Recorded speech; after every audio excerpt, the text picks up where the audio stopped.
आम्ही दोन्ही मंत्री आणि सुनील भुसाराजी आम्ही मिळून त्वरित 2-3 दिवसामध्ये जी पॉलिसी आहे, एसओपी आहे, उदाहरणार्थ छोट्या संवर्गाच्या अनुषंगाने कुठपर्यंत कारवाई आली, अधिसंख्य पदाची नेमकी पॉलिसी काय असावं, पेसा नौकर भरतीच्या अनुषंगाने, पेसा आणि नॉन पेसाच्या अनुषंगाने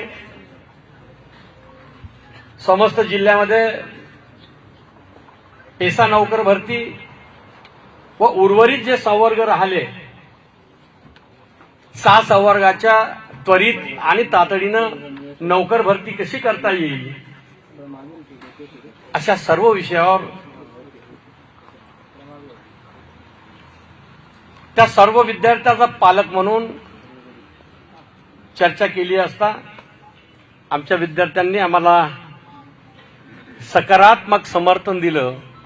सोबतच त्यांनी आम्हाला सांगितलं की आपण आज 2-3 दिवस आज काही विद्यार्थी बसणार आहे, त्या विद्यार्थ्याच्या माध्यमातून एक पॉलिसी तयार होईल.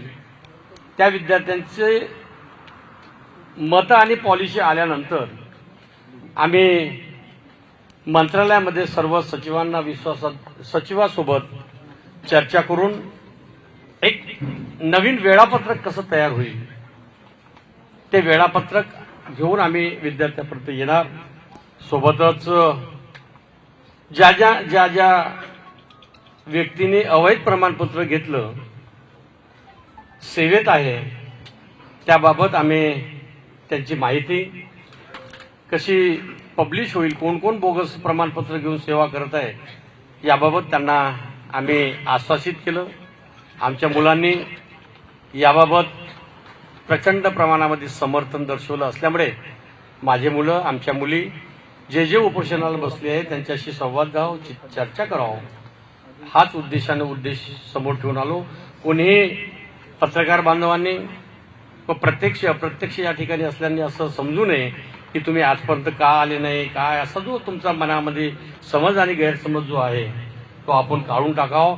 दिनांक 18 तारखेपासून 24 तारखेपासून आजपर्यंत त्यांच्या प्रकृतीशी बाबत, त्यांच्या इतर बाबीच्या बाबत आम्ही चर्चा केली असल्यामुळे माझी प्रिंट आणि इलेक्ट्रॉनिक मीडियाच्या पत्रकार बांधवांना एक विनंती आहे की आपण आमच्या विद्यार्थ्यावर असलेलं प्रेम, मंत्री आणि झिरवाळ साहेब आणि माझं त्याबद्दल कुठल्याही प्रकारचा दुरावा निर्माण करण्याचे कोणी काम करू नये अशी अपेक्षा करतो. आमचे विद्यार्थी असल्यामुळे त्यांचे सर्व प्रश्न सोडवण्यासाठी आम्ही पात्र राहील अशी अपेक्षा करतो. आणि परत एकदा बरेचसे प्रश्न सुटलेले आहेत, त्या प्रश्नाची आम्ही या ठिकाणी माहिती आणलेली असल्यामुळे त्यांना आम्ही आणि पत्रकार बांधवांना सुद्धा देणार असल्यामुळे आपण निश्चितच या लिहून ठेवलेली माहिती आपण वाचून आपण प्रकाशित करावं अशी रास्त अपेक्षा करतो. आणि परत एकदा आमच्या सर्व विद्यार्थ्यांना, माझ्या बहिणींना एकदा विनंती करतो, पालक म्हणून मंत्री महोदय आणि मी, की एकदा आपण आपलं असलेलं उपोषण जे आहे आपण उपोषण मागे घ्यावं अशी विनंती करतो. खूप खूप धन्यवाद. थांबतो.